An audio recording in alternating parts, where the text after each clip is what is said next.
বন্ধুরা, সবাই তো বিয়েবাড়ির রেসিপি নিয়ে চলে আসছে, সেই জন্য আমিও আজকে বিয়েবাড়ির খাওয়া দাওয়ার মেনু নিয়ে চলে এসেছি। আর বিয়েবাড়িতে কার না যেতে ভালো লাগে? আমার তো খুবই ভালো লাগে। যার যার যেতে ভালো লাগে একটু কমেন্ট করে জানিও, আর আমাকে কেমন লাগছে তোমরা একটু কমেন্ট করে বলো বন্ধুরা। প্রথমে পাতা আর টিস্যু পেপার আর জলের বোতল দিয়ে দেয়, তারপর গরম গরম হচ্ছে পনির কুলচা আর তার সাথে বাটার পনির, অসাধারণ খেতে ছিল। তারপর গরম গরম পোলাও আর তার সাথে হচ্ছে চানা পনির মেটে আর চর্বি দিয়ে, সেটাও বন্ধুরা খেতে অসাধারণ। তারপর গরম গরম সাদা ভাত, ডাল আর আলু পটলের তরকারি।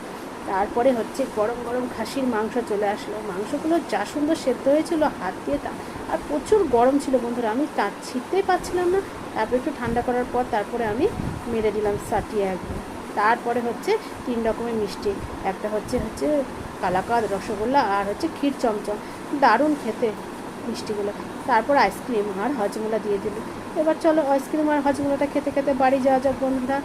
তোমরা ভালো থাকো, সুস্থ থাকো, টাটা বন্ধু।